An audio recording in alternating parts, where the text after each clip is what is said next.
Hey everyone, I apologize for some of the videos that I take are coming through to you in little bursts and without a lot of background or story, and are kind of providing you a disjointed, not even a story, just snippets, and that leaves you wondering what on earth I'm talking about. I'm sure.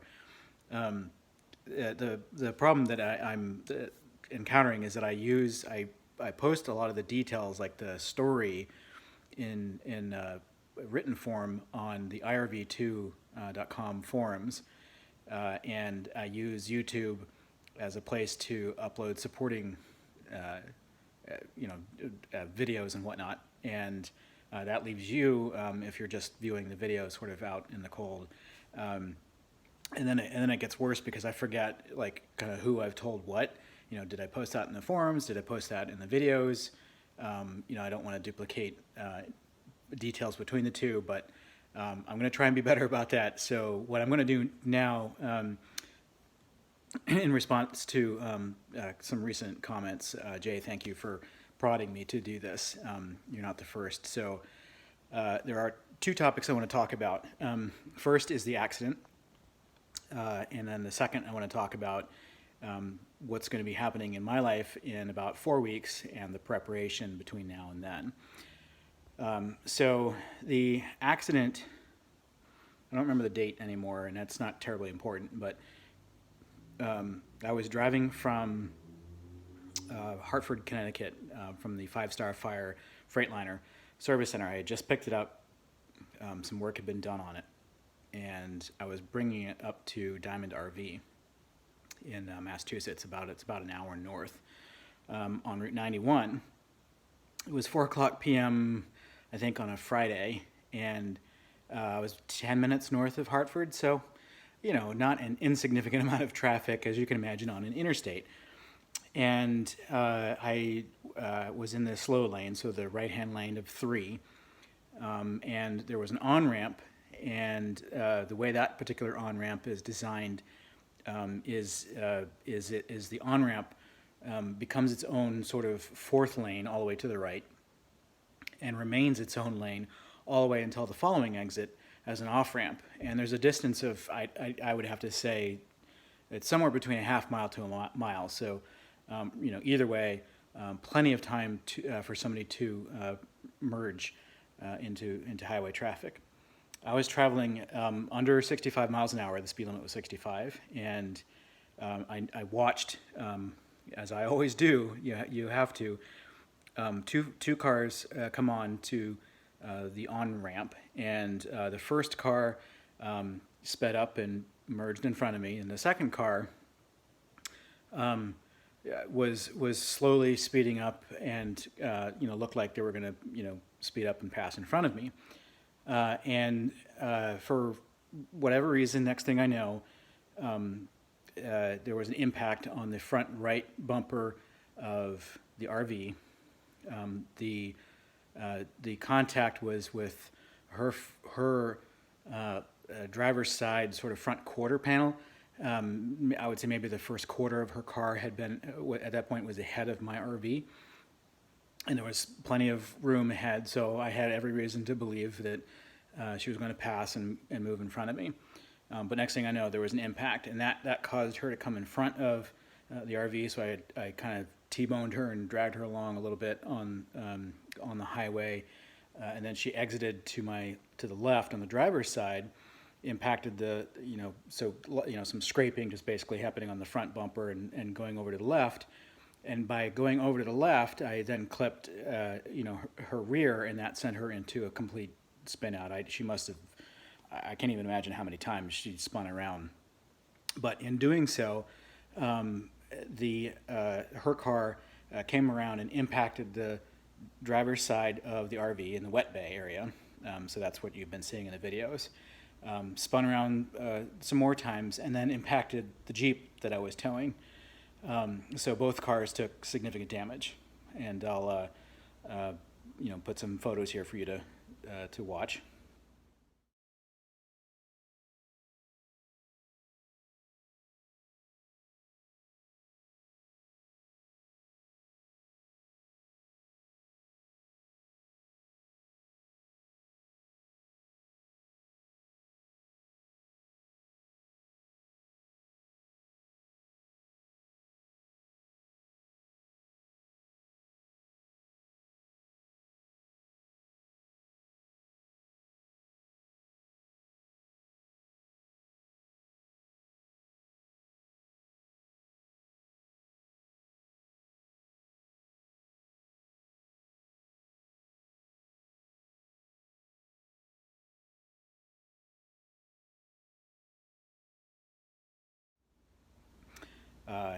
So at that point, so just general comments, I guess, about the accident itself, as far as how it felt and how the RV managed it and that sort of thing. The the impact that I felt was minimal. It was just kind of like a, I kind of something hit something. It was, if I had been in a truck towing, like Class C style trailer, or even a fifth wheel, I think the accident would have been very different. It's quite possible I would have jackknifed, and the whole thing would have been very different. By the way, she's okay. I'm obviously, well, maybe not obviously, but I'm okay.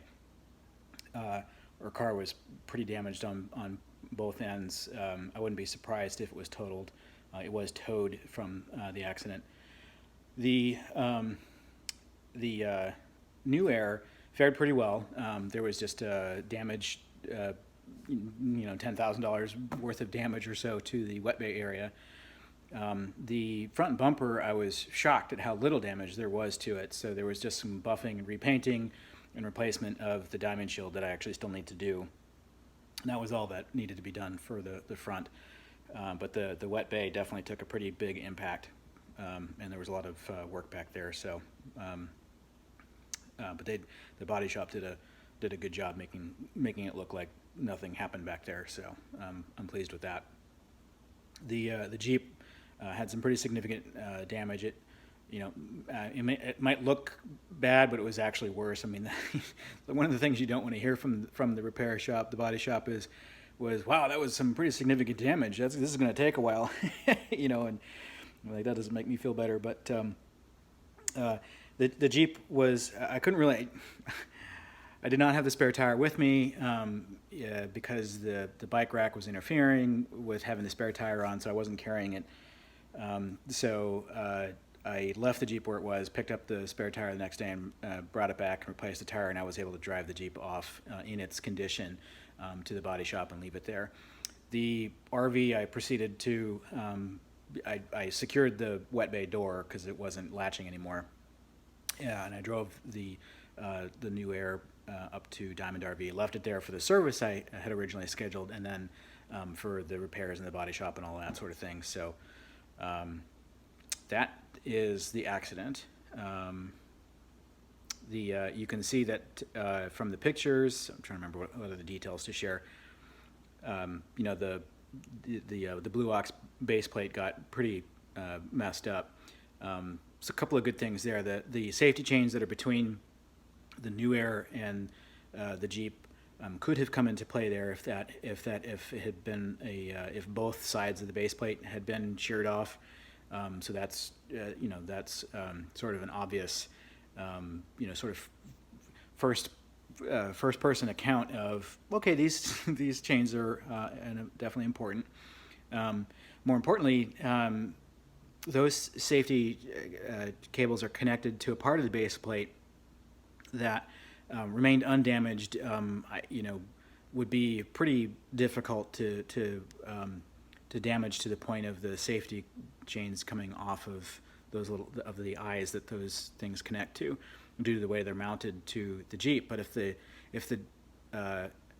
base plate had failed enough that it came off the Jeep, there's a secondary set of cables that wrap around the base plate and secure it to the frame to provide further safety in case there were that kind of damage occurring. So I feel good about that. The one thing that I learned and have kind of corrected for in the reinstallation of the base plate was the breakaway cable for the Jeep snapped because there was no slack in the cable, and so when the base plate one end ripped off and moved away from the Jeep, that ripped the cable off, which then caused the breakaway system to engage, and then the Jeep slammed on its brakes, which of course put more stress on the system, as I was dealing with the aftermath of the accident. So in that case, it wasn't really appropriate for the brakes on the Jeep to come on. So in this installation, I made sure there's some slack in the cable, such that if that were to occur again, the cable's not going to snap. So I guess that's that. So if you have any questions, about the accident, feel free to ask here. If you are a member of the IRV2.com forums, that's the letter I, RV, and the number 2.com. You can look in the Class A motorhomes area, and I posted about the accident. It looks like on June 17th. You'll find a post for me there. My handle there is Cinergy, spelled Cinergi. So the second part of the update today is, I think I'm a glutton for punishment. Somebody else pointed this out.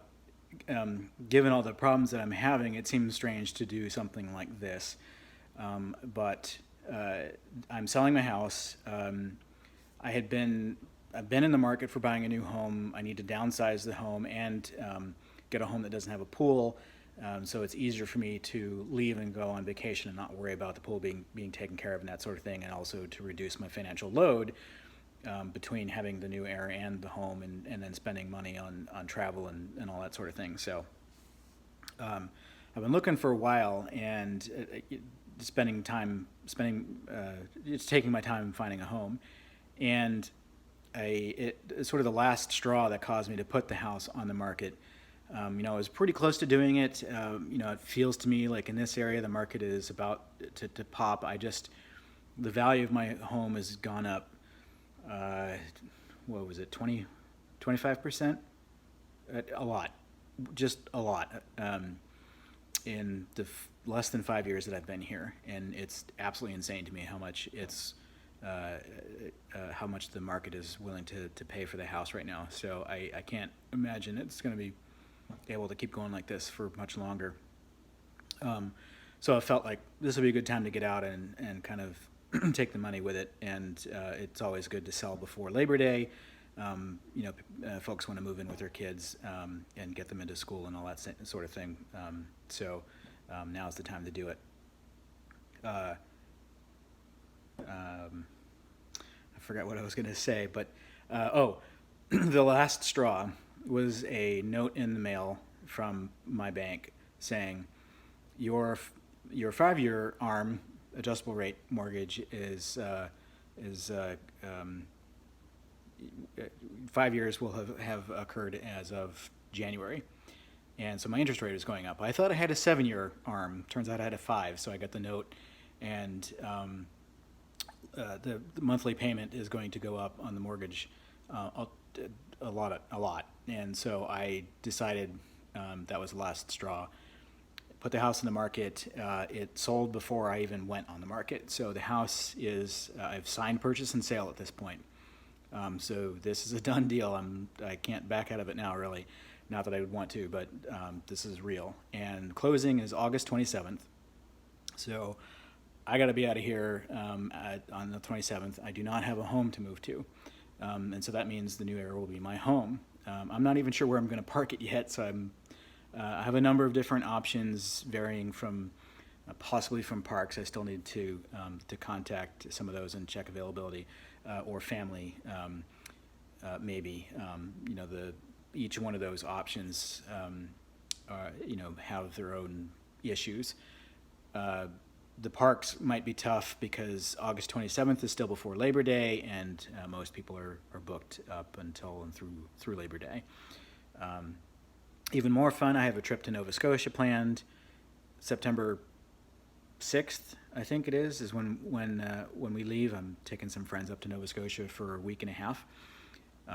And so all of that plays in with trying to schedule where I'm going to be and all that sort of thing. So what I'm doing right now, and I will be providing another video, sort of another walkthrough of the interior of the new air. So I've spent, 6 weeks or so in the new air, and I want to walk through it again with some of the changes I've made. I wouldn't say upgrades really, but the changes I've made to the interior to better support living in it, especially since I'm going to be going full time in it for some unknown period of time. It's quite possible that I will have to follow the freeze line south, and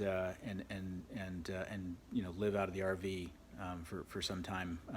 It's also possible that a house will pop up on the market tomorrow that I like and buy. So who knows? So I'll do a walkthrough video of all that. I've got various things to help me organize and just live in it better.